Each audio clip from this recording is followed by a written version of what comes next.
Ko, Ako, si si Benigno Aquino III, mataimtim kong pinanunumpaan, ay temtem kong pinanunupaan, natutuparin ko ng buong katapatan, natutuparin ko ng buong katapatan, at sigasig ang aking mga tungkulin at sigasig ang aking mga tungkulin bilang Pangulo ng Pilipinas, bilang Pangulo ng Pilipinas.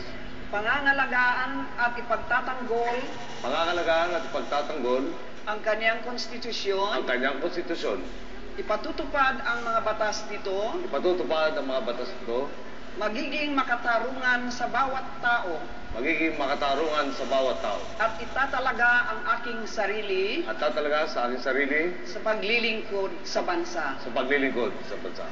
Kasihan nawa ako ng Diyos. Kasi nawa ako ng Diyos. Congratulations.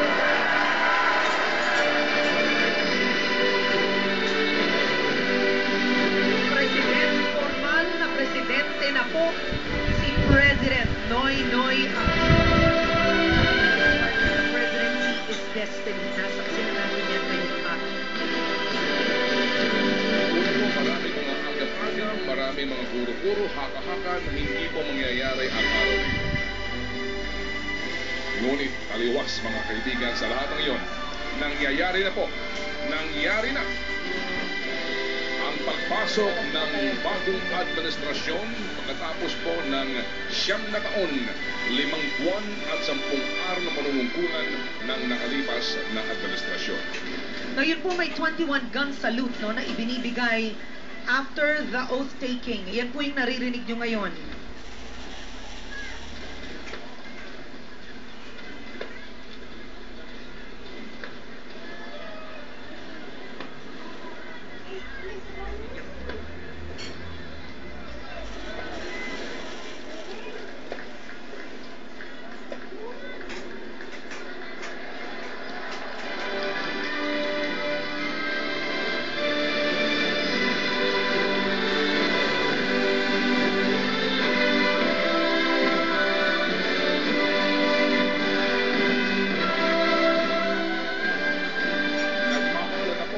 Yellow confetti ang mga helicopter ng Philippine Air Force, mga kapamilya. Kung kayo po ay nandito ngayon sa grandstand at malamang sa inyong mga tahanan, kayo po ay kinikilabutan. Bilang isang Pilipino, ako po ay kinikilabutan sa aking pong nasasaksihan dito mismo sa Luneta Grandstand ngayong petsa ito ng June 30, 2010.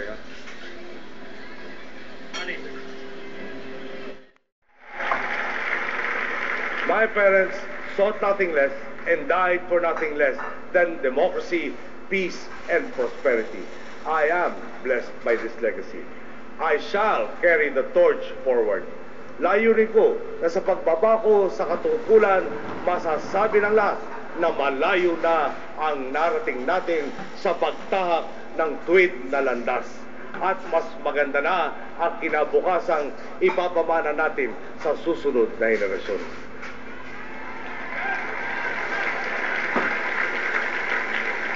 Samahan ninyo ako sa pagtatapos ng labang ito.